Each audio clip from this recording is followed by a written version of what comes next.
We are doing my annual summer book recommendations. We have a ton of books here. I'm going to go into detail with a lot of them and then also just quickly show you guys a couple because a lot of these are quite popular books and I want to give you some slightly more unique recommendations because I bet you guys have watched a ton of these videos. Maybe you want some like different books to look at. I'm very much enjoying the hot weather here in Ottawa and actually getting to wear these kind of like more flowy summer clothes. So in terms of how this video goes, we're going to start off with recommendations. We're going to go contemporary, then move into fantasy. Most of these recommendations are contemporary because I feel like they're easier for recommending like seasonally, and then also like contemporary rom-coms are such good recommendations for summer. Honestly, any contemporary rom-com, read it at the beach and you will have the best time. That's my first recommendation. But then I also want to include some fantasy, some historical, some other kind of books because I feel like we don't get enough of those recommendations for summer. So recommendations are class of things I've already read so I can like fully recommend them to you, and then we're gonna get into some of the summary books I have on my TBR, and yeah, let's get into it. Okay, starting off strong, we have Secretly Yours by Tessa Bailey. This was such a good read. I just read this, I think it was this month, 5 stars. Okay, the reasons it is good for summer. It's set in summer in Napa Valley, which is like a wine region in America. So it's set on vineyards and the female main character is a gardener, and a lot of the plot is set around her like gardening and particularly planting like flower gardens at the male main character's vineyard, like estate, his house kind of thing. Sitting outside with wine and going on walks in nature and being in the vineyards. It's perfect for this time of year. Classic Tessa Bailey writing, amazing characters. I really especially loved the male main character. He is very much like planning orientated and freaks out a little bit if things don't go to plan, which is relatable to me.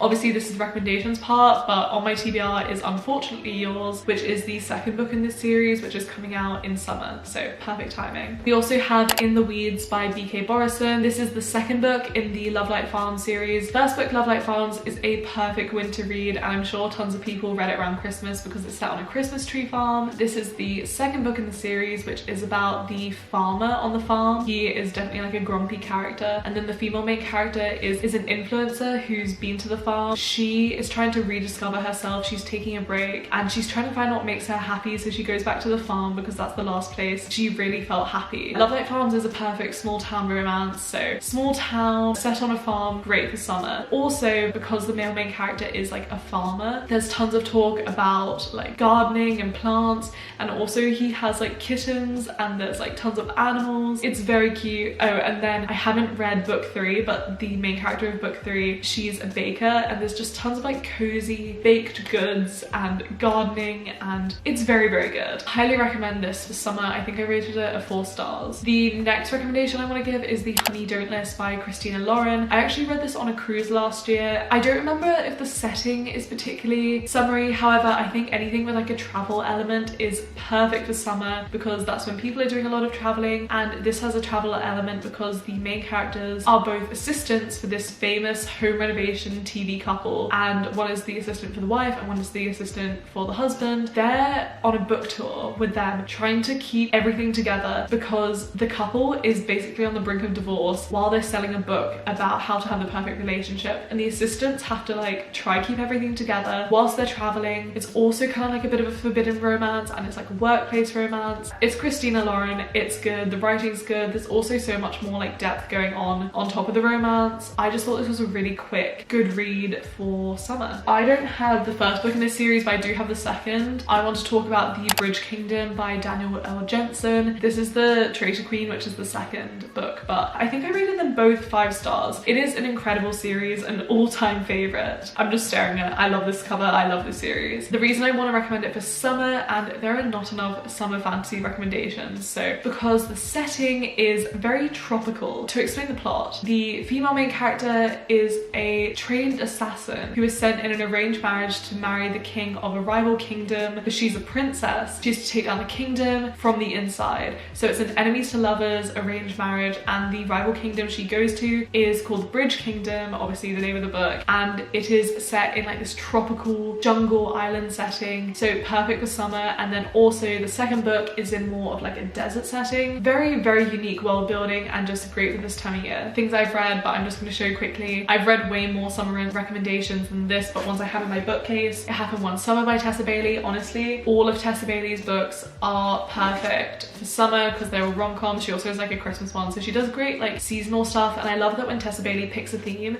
she just goes with that theme and she sticks with it, and just like thematically and like aesthetically, I guess they're really strong. So perfect for this kind of year. Also the Honeymooners is also like a classic this time of year. I have other book recommendations videos this summer. As I said, I've done one every year, so check those out. I'll put them around the screen. Now onto my TBR. Again, we're starting with contemporaries, then we're going to go into historical and fantasy. So first of all, A Deal with the Devil by Elizabeth O'Rourke. This is highly recommended by Chandler Ainsley, and I've been meaning to read it forever. Apparently it's like a shorter version of The Wall of Winnipeg, and I love The Wall of Winnipeg. It is like The Wall of Winnipeg, a boss employee romance, and I think it's forced proximity as well. Definitely workplace, that kind of vibes. I think it's basically like this girl has to go to a beach house with her boss for some like work thing. Yeah, I'm very much looking forward to reading this one. Then we have People We Meet on Vacation, or my copy says You and Me on Vacation because it is the UK edition. I kind of like the other cover more. I kind of wish I got the other one, but this one's definitely cute as well. I've heard definitely mixed reviews about this one. People say it's like their least favorite of Emily Henry's, but I'm really looking forward to reading it, and I feel like this dual timeline thing is very popular, and I've never read a book with a proper dual timeline, so I think I'm gonna really enjoy it. Friends to lovers and very popular. That's all you need to know. And I feel like all of Emily Henry's books are so good for summer, so I also want to read Book Lovers, Vacation Setting, Enemies to Lovers, set in August, so it's like perfect for this time of year, properly set in summer, and it's also about books. Like I think both the main characters are book editors. But the one I really want to read as well, and literally just I can't put too much Emily Henry on this list because I do every time I do a summer recommendations video, Happy Place, is about like the second chance fake relationship romance, and again it's set on a vacation at like I think a lake house or a beach house. I really want to read that one too. Okay, my next recommendation is Love Lists and Fancy Ships, and I think this book, like if you enjoy Below Deck like I do, which is a super yacht reality TV show, I think this book is going to give, if Below Deck was like a women's fiction romance novel, because it is about a yacht stewardess. She has a bucket list before she turns 30. However, because of some grief and some things that have happened in her family, she's kind of put this list on the back burner, and she has some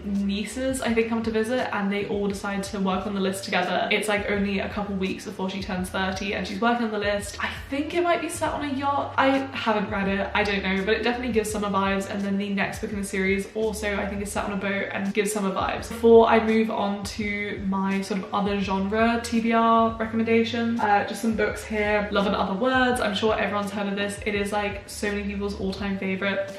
Perfect for summer, I've heard. The Final Offer, which is the final book in the Dreamland Billionaire series. I think this is set at a lake house, and I think it's a second chance summer romance. And then Good Girl Complex is a beach town university, I think opposites attract romance by Elle Kennedy. These are all just ones I pulled off my bookshelf. Like I said, check out my other recommendations videos if you want even more. Now a historical, I want to read Secrets of a Summer Night by Lisa Kleypas. I've mentioned this series before in my sort of seasonal recommendations videos, because this series is about 4 main characters and it's a historical romance, and each one is set around a season, and the first one is a summer book. And I keep mentioning it, but I haven't picked it up, and I really want to. The reviews are so great on this book. I think it's an enemies to lovers, and I think it's maybe Regency period, but I just love things that are really thematically strong and seasonal, so I think I'm gonna really enjoy it. And then my last recommendation is a YA fantasy romance, and it is actually apparently a loose Aladdin retelling according to the blurb. Obviously if you know the story of Aladdin, it's kind of like that. I think there's kind of like an arranged marriage that the main character doesn't want to go into. I think there's quite a bit of politics perhaps from the blurb, but it's an Aladdin retelling. And the reason I want to recommend this for summer is obviously from the cover and the theme of it being an Aladdin retelling. I'm assuming it's going to be set in like the desert, which is great for summer reading, like the warm setting. Yeah, I think it would be a really fun book to pick up. Okay, thank you so much for watching my summer book recommendations. If you did like it, please do like, please do subscribe, comment on book you want to read this summer, and yeah, I really hope to see you guys next time.